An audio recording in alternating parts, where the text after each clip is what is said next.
अरे सुबह के 9 बज गए और ये हवेली वाले अभी तक नहीं उठे। अरे इस वक्त तो रसोई घर में भी इतनी चहल पहल होती है। और छोटी बीबी जी और बड़ी बीबी जी कहाँ है सब लोग? बीबी जी, साहब, बीबी जी।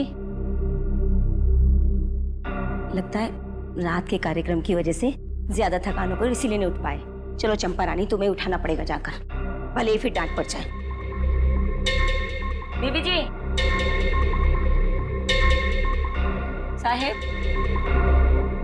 बीबी जी उठिए, 9 बज गए।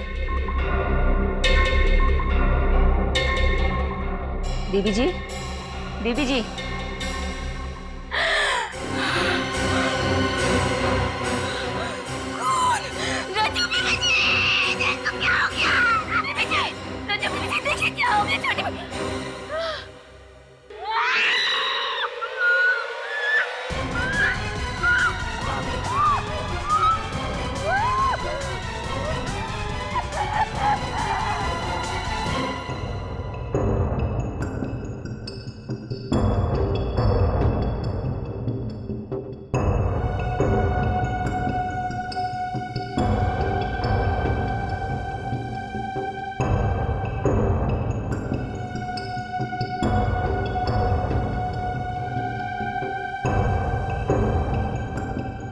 ना कोई खून खराबा और ना ही कोई हाथापाई, सिर्फ गले पर चोट के हरे निशान।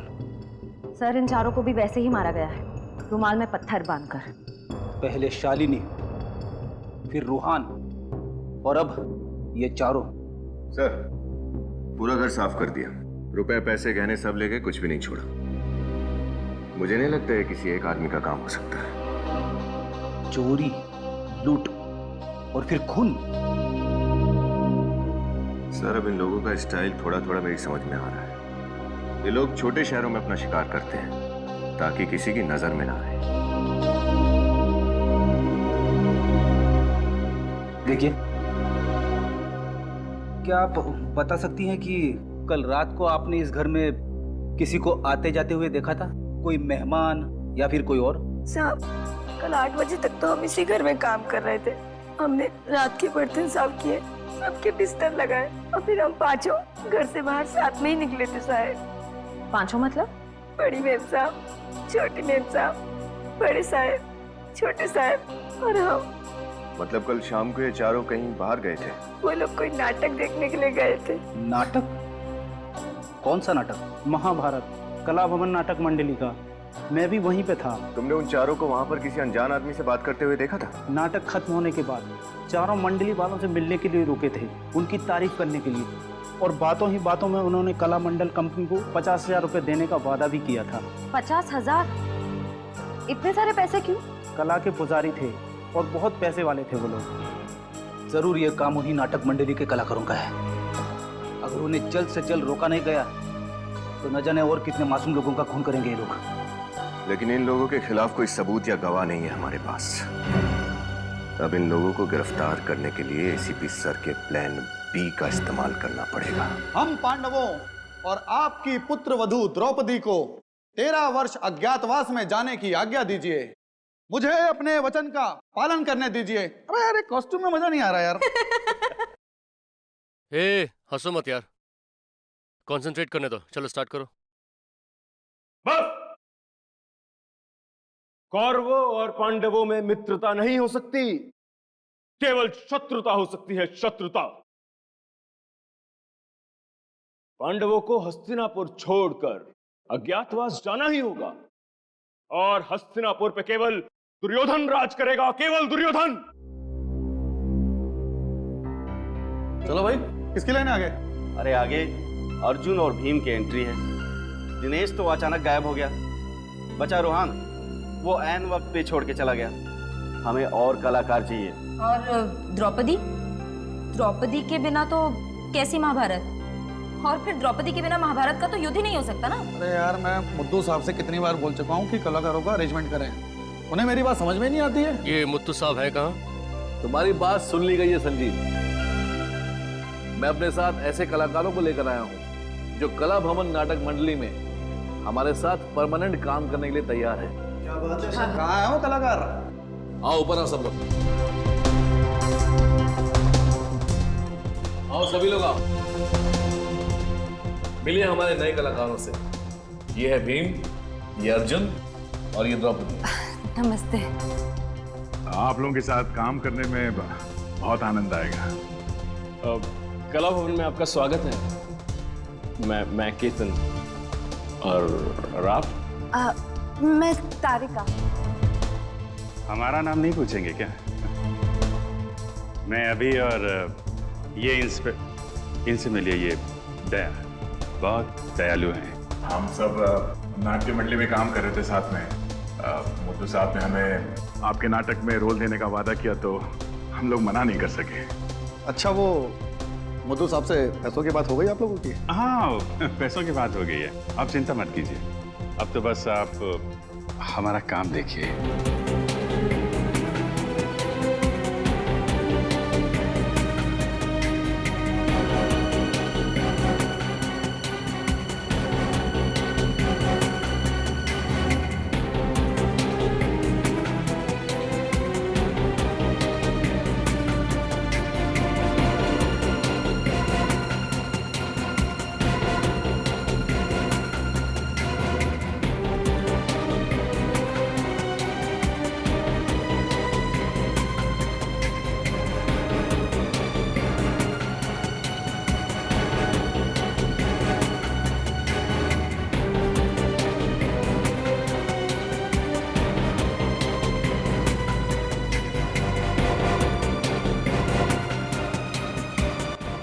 सर कुछ भी नहीं मिला, कुछ पता नहीं चला। सर इस तरफ तो नहीं है, चलो इस तरफ चल के देखते हैं। गहने जल्दी से तैयार करो। इस दुकान के मालिक कौन है? अंदर है साहब।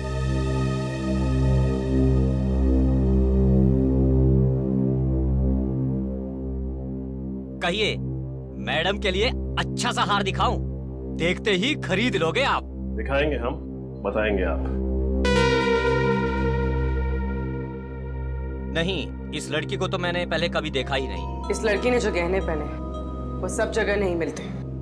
आपने कभी देखा है? एक मिनट, आप मुझसे ये सवाल क्यों पूछ रहे हैं? कौन हो आप लोग? जवाब मिला? अब सीधे सीधे हमारे सवालों के जवाब दे दो। देखो, अगर तुम अपना मुंह नहीं खोलोगे तो हम तुम्हारी दुकान बंद करवा देंगे, हमेशा के लिए। इस फोटो में जो गहने का डिजाइन है, ये गहना आपकी दुकान पे बेचा गया है ना? नहीं साहब, ये गहने तो मैंने खरीदे ही नहीं, पक्का। कमाल है, फोटो ढंग से देखा भी नहीं और आपको पक्का पता है कि आपने ये गहना नहीं खरीदा। याददाश्त अच्छी है आपकी। सेठ जी, बाद में देख नहीं रहे हो, मैं साहब लोगों के साथ बात कर रहा हूँ। चलो। एक बात बताइए, जब आप गहने खरीदते हैं तो आप उसका भाव कैसे लगाते हैं? सबसे पहले वजन किया जाता है, ये जानने के लिए कि सोना कितना तोला है, और उसके बाद फिर चेक किया जाता है, ये जानने के लिए कि सोना खरा कितना है, और फिर जैसा ग्राहक वैसा दाम। पहले फुटबॉल खेलते थे ना?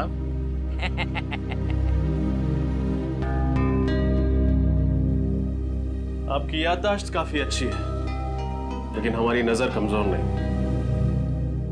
इस फोटो में जो डिजाइन है, ये बाली हूबहू वैसी है।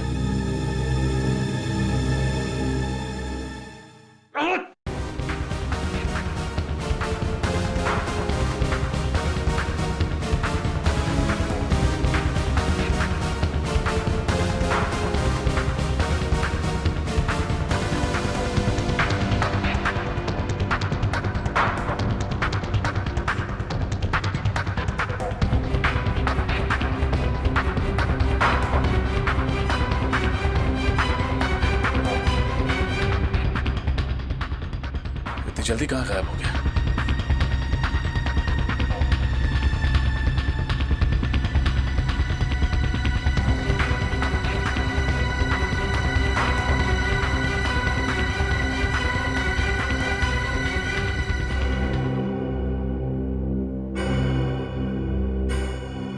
गया।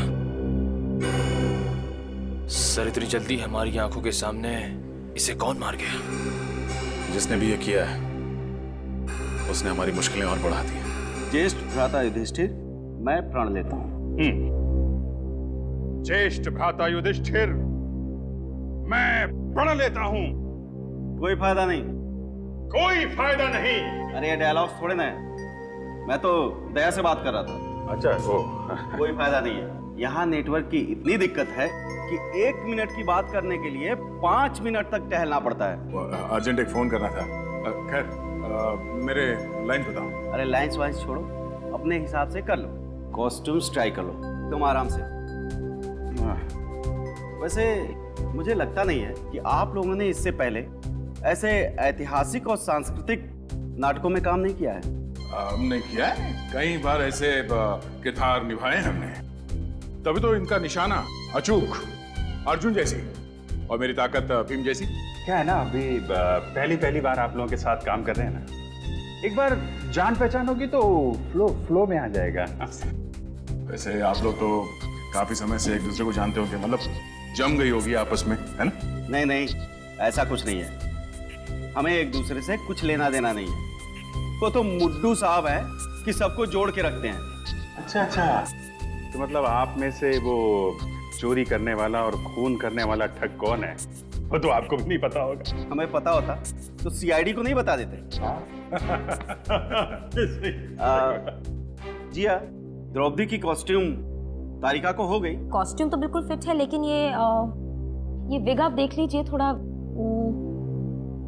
विग में शायद थोड़ा कुछ प्रॉब्लम। इस कॉस्ट्यूम और विग की दुनिया से तो मेरी फोरेंसिक लैब और केमिकल से बेहतर है। क्या बात है, मैं मदद करूं कुछ? नहीं It's okay. अरे वाह भाई साहब वाह, आप तो सर्वगुण संपन्न मालूम पड़ते हैं। औरतों के बाल बनाना भी जानते हैं आप। पहले लेडीज ब्यूटी पार्लर में काम करते थे क्या?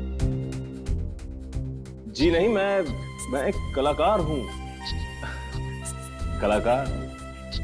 हाँ भाई, सारी तैयारियां हो गई? हाँ जी। चलो चलकर स्टेज दिखाते हैं, साथ में ये ड्रेस और प्रॉपर्टी भी ले लो। जाकर देखते हैं स्टेज कितना बड़ा है छोटा है, बहुत जरूरी है। संजीव चल भाई। हाँ बिल्कुल, वरना कहीं शो के टाइम टेंशन ना हो जाए। उठा लो भाई, प्रॉपर्टी उठा लो। चलो चलो चलो। मैं यही रुकती हूँ। क्यों? वो एक्चुअली मेरे डायलॉग्स ठीक से याद नहीं हुए, तो सोचा थोड़ी प्रैक्टिस कर लूँ यहाँ बैठ के। वो शाम को शो है और कुछ गड़बड़ हो गया तो पूरा शो खराब हो जाएगा, है ना? हाँ हाँ, अच्छा कह रही हैं। आप याद करो, हम लोग चलते हैं। चलो भाई, सब लोग लेके चलते हैं।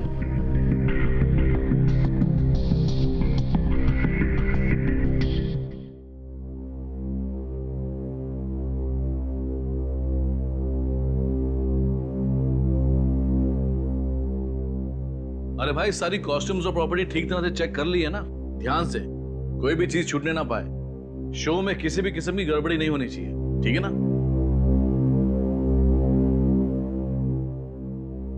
हेलो, जी कला भवन नाटक कंपनी, बोलिए।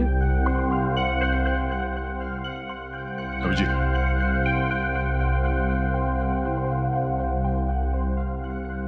ये देखो रुमाल। इनका महाभारत के नाटक में क्या लेना देना? मैंने पत्थर रख दिया और इसे ऐसे बंद करके जोर से घुमाया। इसके अंदर की चीज सीधी जाकर के सामने वाले के कंठ पर लगी और ऑक्सीजन की कमी की वजह से उसकी मौत हो गई। मतलब इस रुमाल में पत्थर बांध के खून किया जाता है। खून इन कलाकारों में से कोई है। कोई चक्रव्यूह रचना पड़ेगा खूनी को पकड़ने के लिए। अरे भाई, सारी प्रॉपर्टी चेक हो गई? हाँ, चेक तो हो गया, पर ये प्रॉपर्टी देखिए, समझ में नहीं आ रही है कहाँ से है। देखिए ये रुमाल? हाँ। ये यहाँ क्या कर रहे हैं? अरे भाई मीर जी, जरा। अबे सतयुग के नाटक में ये कलयुग का रुमाल देने वाले थे कलाकारों को? हद हो गई यार। मुझे क्या पता कि किसने रख दिया। हाँ, हो सकता है किसी कलाकार ने धो के सुखाने के लिए रखा होगा। हाँ और क्या, एक काम करते हैं, रुमाल को संभाल के रख लेते हैं, मीर साहब का पसीना पोंछने के काम आएगा।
ये क्या है? लॉज के bills, R K lodge Keshwar, Bappa lodge Velapur,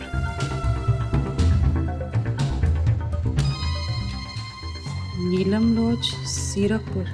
सीरकपुर? लेकिन ये तो नीलम लॉज नहीं है।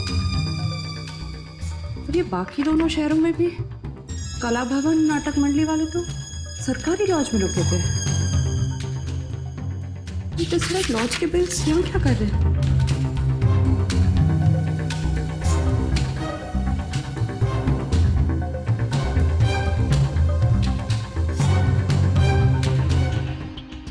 वो सोने के गहने जो तुम तोड़ रहे थे, वो दिवाकर जी की बेटी शालिनी के थे। तो बताओ, किसने चुराए वो गहने? किसने मारा शालिनी को? साहब मैं तो बस कारीगर हूँ साहब, मुझे कुछ नहीं मालूम। झूठ झूठ बोल रहे हो तुम। बताओ कौन है वो जिसने तुम्हारे सेठ जी का खून किया, और उस लड़की का भी जिसने गले में स्कार्फ पहना था? नहीं साहब, मैं किसी भी खून के बारे में कुछ नहीं जानता हूँ साहब। और उस आदमी के बारे में क्या जानते हो जिसकी एक आंख पत्थर की है? साहब हमेशा एक पत्थर की आंख वाला आदमी लूट का माल बेचने दुकान पे आया करता था, मगर इस बार वो लड़की आई थी गहने बेचने साहब। तो लड़की ने गहने बेचे या नहीं? हाँ साहब बेचे ना। सेठ जी से पैसे लेकर वो जल्दी में निकल गई, और थोड़ी देर बाद वो पत्थर की आंख वाला आदमी आया। सेठ जी ने जैसे ही उसे बताया कि वो लड़की पैसे लेके गई है, वो आदमी आग बबूला हो गया साहब। धोखा सचिन, एक दूसरे को धोखा दे रहे थे। पहले रूहान ने अपने साथियों को धोखा दिया, और अब उस लड़की ने रूहान को। वो लड़की जब मुंबई आती थी तो कहाँ रुकती थी, तुम्हें पता है? वो तो नहीं पता, हाँ लेकिन वो जब भी सेठ जी की दुकान पे आती थी तो ऑटो वाले को 15 रुपए देती थी। छुट्टा तो उसके पास कभी होता ही नहीं था, हमेशा मुझसे ही लेकर देती थी। 15 रुपए? ऑटो रिक्शा का भाड़ा 15 रुपए होता था? इसका मतलब है ये लड़की जरूर कहीं वहीं आसपास किसी लॉज में रहती थी इस दुकान से। सचिन पता लगा। क्या मतलब है इस बात का, मुझे बताओ कि तुम लोगों को पैसे नहीं मिलेंगे तो तुम शो नहीं करोगे? मैं सिर्फ पैसों के लिए काम कर रही हूँ, कोई समाज सेवा नहीं कर रही हूँ। सबको पैसे मिल जाएंगे, तुम्हें भी पैसे मिल जाएंगे। लेकिन मुथु साहब आप पैसे लाएंगे कहाँ से? उसकी कोशिश मैं कर रहा हूँ। संजीव समझाओ इनको, मैं इन सबको। देखो मुझे इनके बैग में से लॉज के बिल्स मिले, देखो। इसका मतलब कोई है जो कला भवन नाटक मंडली का पीछा कर रहा है। जिस शहर में ये मंडली गई, उसी शहर में उसी तारीख को ये अनजान लोग लॉजेस में जाके ठहरे थे। लेकिन ये बिल्स यहाँ पे आए कैसे? लॉज में जाके पता करना पड़ेगा कौन है ये लोग और इनका मकसद क्या है। एक मिनट। Hello hello. तो होंगे कहीं का। मुझसे बोला यहाँ पे नेटवर्क नहीं मिलता, खुद फोन पे बात कर रहा। देखो दया, कौन सा नेटवर्क है इसका।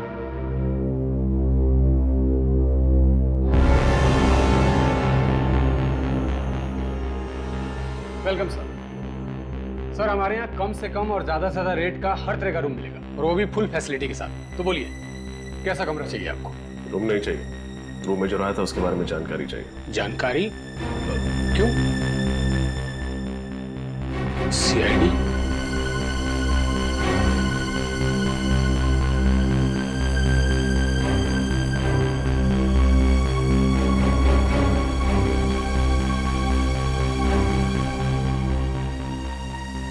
पहचानते हो सर?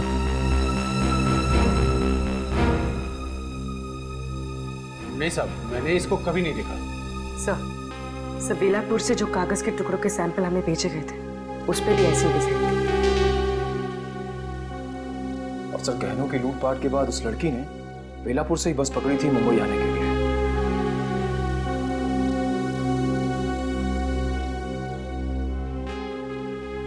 सर इसका मतलब वो लड़की इस लॉज में आई थी। कोई लड़की याद?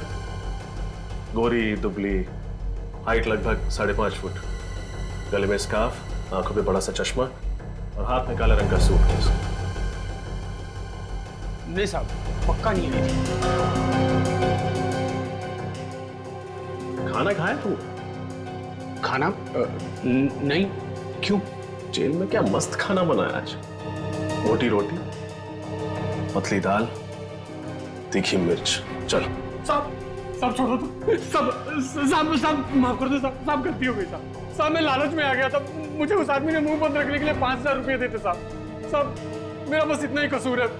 वो बहुत डेंजर आदमी दिखता था साहब। उस आदमी के बारे में क्या क्या जानते हो, सब कुछ बताओ। वो आदमी 2 दिन से इस लॉज में रुका हुआ था। अभी भी है? नहीं मैडम, अभी चला गया साहब। और हाँ साहब, वो मैडम काले रंग का सूटकेस लेके उससे मिलने आई थी आज। मिलने आई थी? फिर मिली उससे? नहीं, वो यहीं पे बैठ के उसका इंतजार कर रही थी कि अचानक उस मैडम का फोन आ गया और वो बात करते हुए निकल गई। अभी तकरीबन 1 घंटा पहले। कमाल है, जिस आदमी से वो डर के भाग रही थी उससे मिलने वो यहाँ क्यों आई? आई थी, मिली नहीं, फिर गई कहाँ? सर कहीं इस डिजाइन में उस जगह का पता तो नहीं है जहां वो गई है?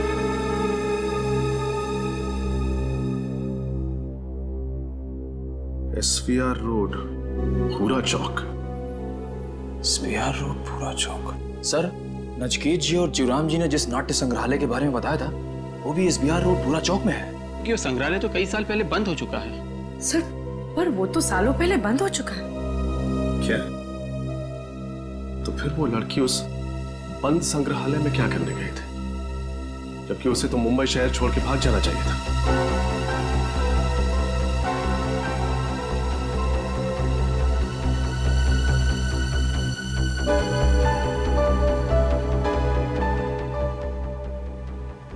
बोलो। मीर साहब, इस तरह काम बिगड़ जाएगा। हमने काफी अरसों से आपके साथ काम किया है। ये कौन लोग हैं? ये मीर सीरकपुर में अपने नाटक मंडली के अलावा किसी और को भी जानता है क्या? इन लोगों को कहीं देखा है।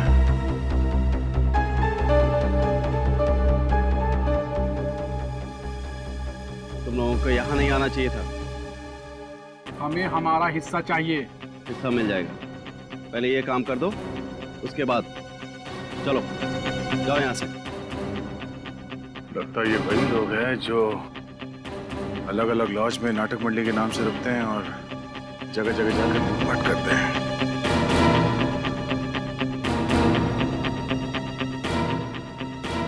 सर, मैं कुछ फोटो भेज रहा हूँ सर। लगता है ये वही लोग हैं जो उस नाटक मंडली में जुड़े हुए हैं।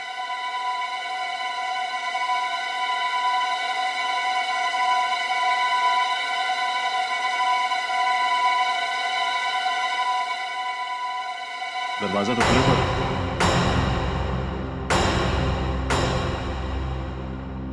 अगर ये जगह काफी दिनों से बंद पड़ी है तो यहाँ पे आत्मा वगैरह। डैडी, क्या डर पा रखा है तुमने आत्मा?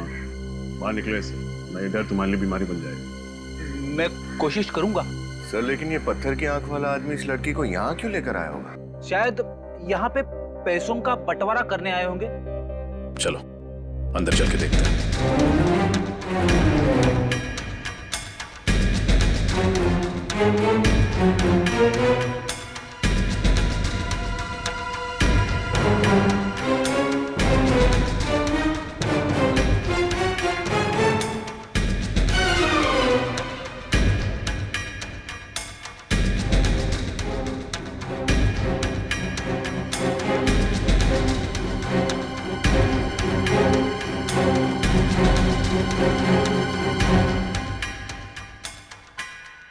सर ऐसा लग रहा है यहाँ अभी भी कुछ जलाया गया है। चल जाओ देखो कौन है, ध्यान से।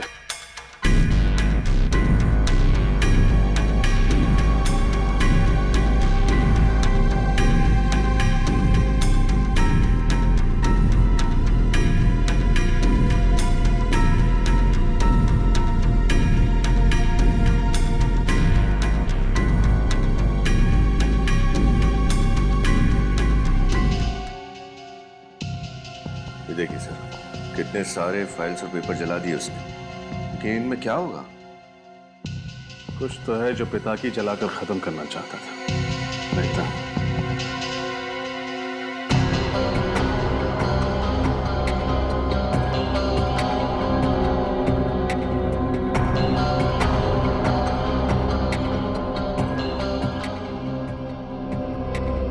सर ये देखिए, ये कलानगर नाटक मंडली के इतिहास की पत्रिका का रिकॉर्ड है।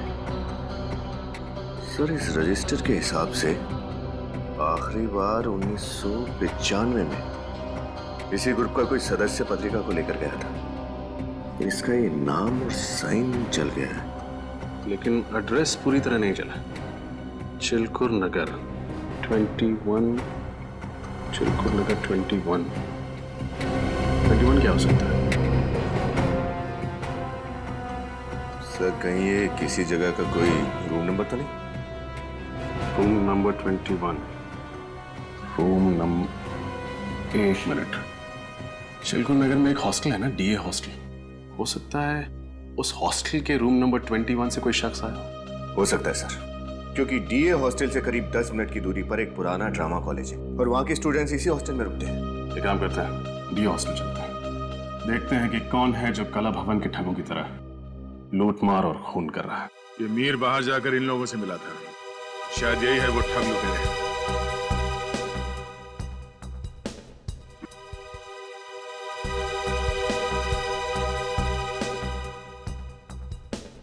अच्छा, तो ये ठग लुटेरे नाटक मंडली के साथ साथ घूम रहे हैं।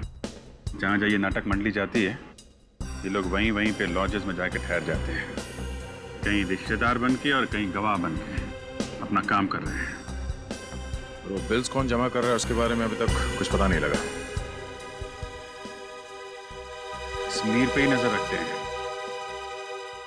सब पता चल जाएगा। घबरा मत भांजे, जब तक तुम्हारा शकुनी मामा जीवित है ना, तब तक पांडवों की कोई चाल नहीं चलेगी। देखते हैं यार, इस बार मुड्डू साहब से पैसे ले लेने हैं, मैं बता रहा हूँ। बोला तो है, बात तो की है उस दिन, पैसे तो देंगे। अच्छा मुझे ये बता, ये शकुनी मामा का अंगरखा और केस तैयार हो गए क्या? हाँ तैयार हो गए, तैयार हो गए। हाँ हाँ हो गया। और ये लाइट वाले दादा को बोल दिया कि द्रौपदी की एंट्री के लिए मुझे लाल लाइट चाहिए? सुबह ही बोल दिया था। बोल दिया था? हो गया। चल चल, thank you.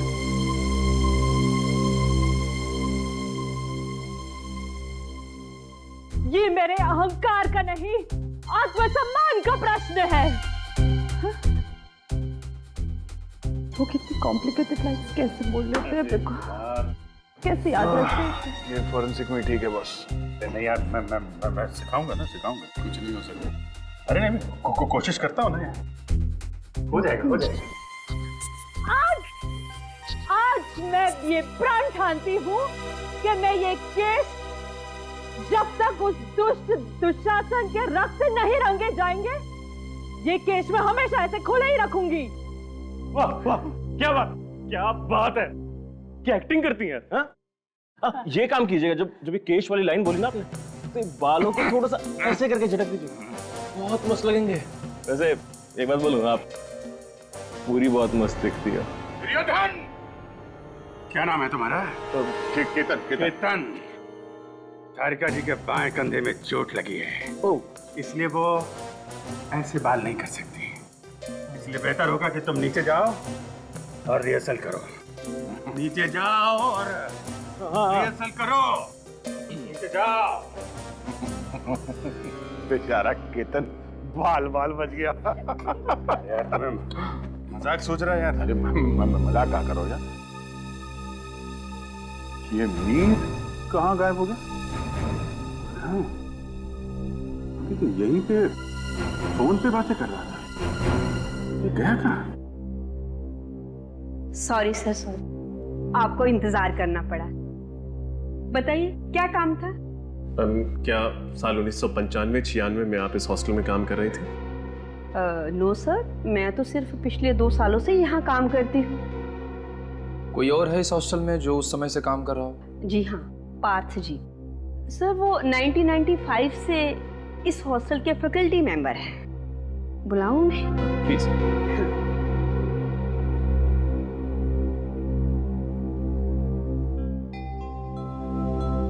Partha ji, CID officers आए हैं, आपसे कुछ पूछना चाहते हैं। जी, क्या मदद कर सकता हूँ आपकी? जी, हम एक ऐसे स्टूडेंट के बारे में पता लगा रहे हैं जो पास वाले ड्रामा कॉलेज में पढ़ता था। क्या नाम है उसका? उसका नाम तो हमें नहीं पता। इनफैक्ट हमें यह भी नहीं पता कि वो लड़का है या लड़की। हमें तो सिर्फ इतना पता है कि 1995-96 में वो यहाँ आपके हॉस्टल में रहता था या रहती थी। 95-96 यस, ड्रामा कॉलेज के कुछ स्टूडेंट्स यहाँ रहते तो थे। इनफैक्ट एक नाट्य महोत्सव में उन्होंने हिस्सा भी लिया था और ट्रॉफी जीत कर लाए थे। मुझे अच्छी तरह याद है, दिन रात रिहर्सल करके उन लोगों ने नाच में दम कर रखा था मेरा। उन विद्यार्थियों का नाम पता कुछ बता सकते हैं आप? आई एम सॉरी, इतने पुराने रिकॉर्ड्स नहीं है हम लोगों के पास। आपने कहा कि उस साल उन्होंने नाट्य महोत्सव में ट्रॉफी जीती थी। यस। तो फिर कोई फोटो वगैरह तो होगी आपके पास? यस, एक एल्बम है, फोटो एल्बम। ठीक है, वो फोटो एल्बम हमें चाहिए। Yes, here it is. Thank you.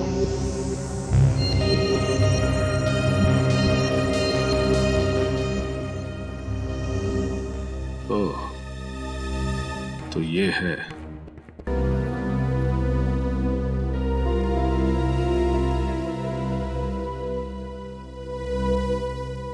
Hello. क्या तुम्हें 50,000 रुपए बतौर कमीशन चाहिए? दिमाग खराब हो गया तुम्हारा। कहां से लाऊं मैं इतने पैसे? मेरे कलाकार मुफ्त में काम नहीं करेंगे, बिल्कुल नहीं करेंगे। नहीं करना मुझे तुम्हारा शो, नहीं करना। जाओ। पता नहीं कहां कहां से आ जाते। नमस्कार। जी नमस्ते। आप ही कला भवन नाटक मंडली के मैनेजर हैं? जी हाँ, मैं ही मैनेजर हूँ। बताइए। बहुत ही अच्छा अभिनय करते हैं आपके कलाकार। जी शुक्रिया, वो तो है। मैनेजर साहब, ये कुछ रुपए लीजिए, हमें आपका एक शो करना है। जी हाँ, हम लोग जरूर शो करेंगे। बस आप डेट और टाइम बता दीजिए, हम जरूर शो करेंगे। देखिए, टाइम और डेट हम आपको बहुत जल्द बता देंगे। अच्छा, नमस्कार। जी नमस्कार।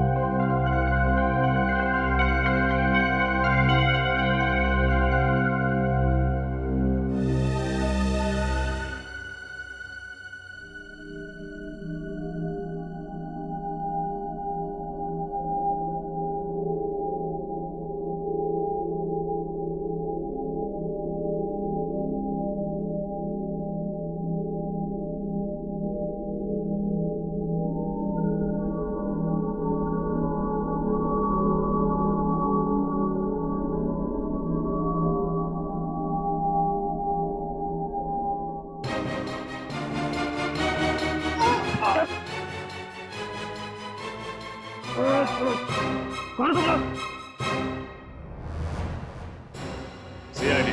सीआईडी?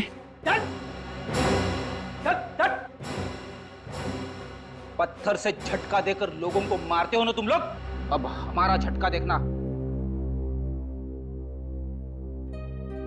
हम पर भरोसा करने के लिए बहुत बहुत शुक्रिया। अगर आज आप लोग हिम्मत नहीं दिखाते तो हम लोग इन ठगों को कभी भी रंगे हाथों नहीं पकड़ सकते थे। अच्छा, तो तुम लोग की चाल थी हमें पकड़ने के लिए? हाँ, तुम्हें पहले ही पता चल चुका था कि तुम लोग 1890 के नाट्य कलाकारों की एक कला का सहारा लेकर ये घिनौना काम करते हो, लोगों को लूटते हो, उनका खून करते हो। तो बताओ, कहाँ है तुम्हारे बाकी के साथी और कौन है तुम्हारा बॉस जिसे इतिहास दोहराने का बहुत बड़ा शौक है? हमें नहीं पता आप किसकी बात कर रहे हैं। मीर और पिता की तुम्हारे साथी है ना? बोल। हाँ, मीर और पिता की दोनों साथ में ही हैं, मगर क्या?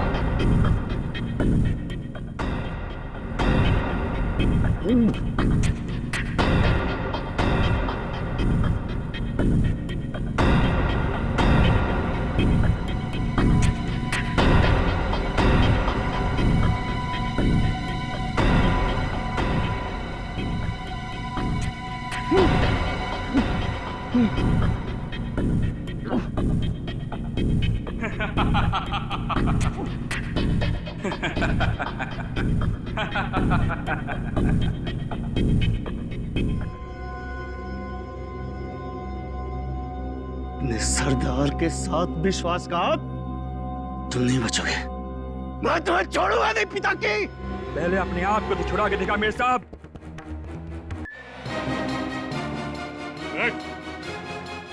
मीर साहब के वर्तमान की चिंता छोड़ और अपने भविष्य की चिंता कर तू, जो जेल की सलाखों के पीछे कटने वाला है। जा। मीर साहब, तुम्हारा नाटक खत्म, अब हमारे नाटक से पर्दा खुलेगा। भयंकर भयानक अपराध हुआ था युधिष्ठिर से। अपनी अर्धांगिनी को श्यान कक्ष से चौपाट तक लेकर आया था वो। पश्चाताप का आभास तो हो रहा था, परंतु क्या द्रौपदी उन्हें क्षमा करेगी?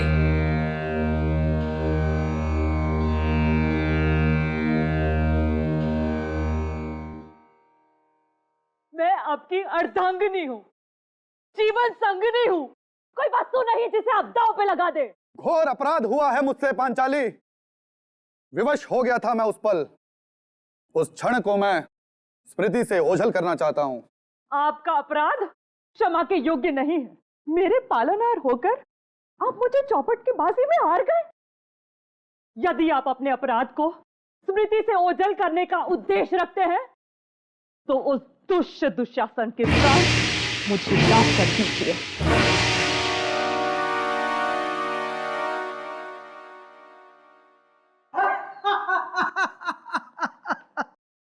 ओ द्रौपदी, जिसका स्वयं कोई सम्मान नहीं, वो क्या किसी के प्राण निकाल पाएंगे?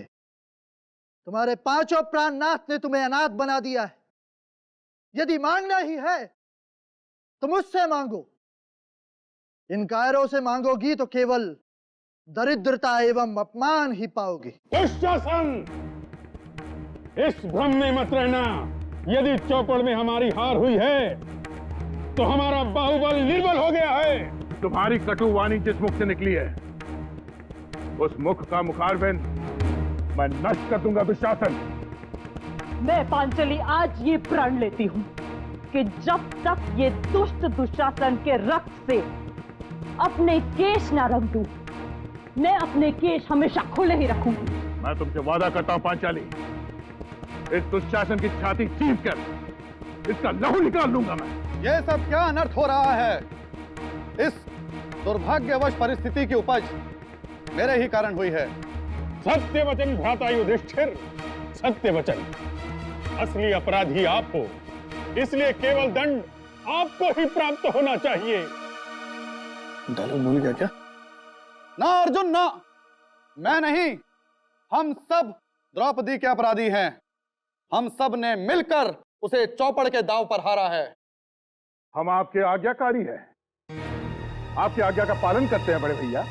हाँ, असली अपराधी तो आप ही हैं। ये अपराध की उपज आप ही के दिमाग में आई थी। ये दोनों अर्जुन और भीम मेरे नाटक की वाट लगा देंगे। नितिन, नितिन, इससे पहले कि पब्लिक हमारे ऊपर अंडे और टमाटर फेंके, तुम एक काम करो, द्रौपदी को यहां पर ले आओ और युद्ध का ऐलान कर दो। रुक जाओ पांडवों, तुम में से असल अपराधी कौन है इसका निर्णय तुम लोग बाद में कर लेना, परंतु अभी मैं द्रौपदी को अपने साथ लेके जा रहा हूं। तत्पश्चात नहीं, निर्णय अभी ही होगा। द्रौपदी, ये अर्जुन तुम्हारा और अपमान नहीं होने देगा। भ्राता भीम, दुशासन को समझा दो। वो आ गया भ्राता। अबे चल। ये तुम क्या कर रहे हो भीम? इस सारे नाटक के नुकसान की भरपाई मैं तुमसे वसूल करूंगा। हम लोग सीआईडी से हैं और खूनी को पकड़ने के लिए जाल बिछाया हम लोगों ने, समझे? इसलिए आप लोगों से विनती है कि आप लोग यहीं खड़े रहिए और हमारा नाटक देखिए। आपके इस अपराध का सिर्फ एक ही दंड है, मृत्युदंड।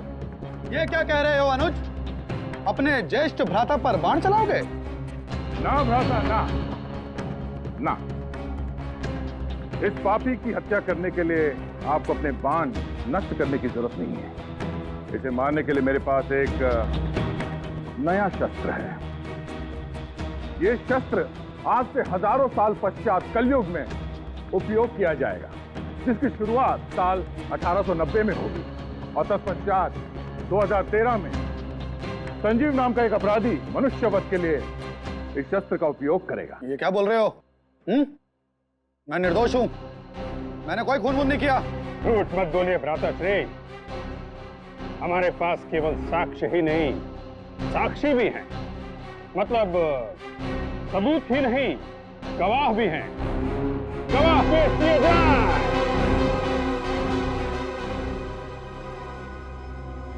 कौन हो तुम लोग? सीआईडी ऑफिसर अभिजीत, दया और फोरेंसिक एक्सपर्ट डॉक्टर तारिका। तुम्हारे गुनाहों का पर्दाफाश हो चुका है संजीव। पिताकी और मीर ने तुम्हारे खिलाफ बयान दे दिया।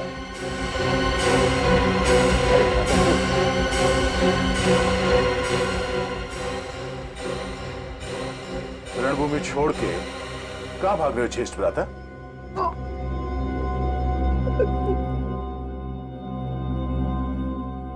सर, कला भवन नाटक मंडली चलाने के लिए पैसे चाहिए थे सर। पूरे साल मेहनत के बाद भी हम लोग इतना पैसा नहीं कमा पाते थे कि मंडली का खर्चा उठा सके सर। जब कला भवन के ठगों का इतिहास पता चला तो मैंने पिताकी, रोहन, मीर और नीना के साथ मिलकर सर लूटपाट और खून का सिलसिला शुरू किया सर। मेहनत से कमाई नहीं कर पाए तो गैर कानूनी काम शुरू कर दिया, ईमानदारी की दुकान बंद कर दी और बेईमानी शुरू। संजीव, तुम कलाकार तो सचमुच बहुत अच्छे हो, लेकिन तुमने अपनी कला का उपयोग गलत कामों में किया। युधिष्ठिर तो धर्मराज थे, लेकिन तुमने अधर्म का रास्ता अपनाया, इसलिए तुम तीनों को फांसी होगी, सिर्फ फांसी।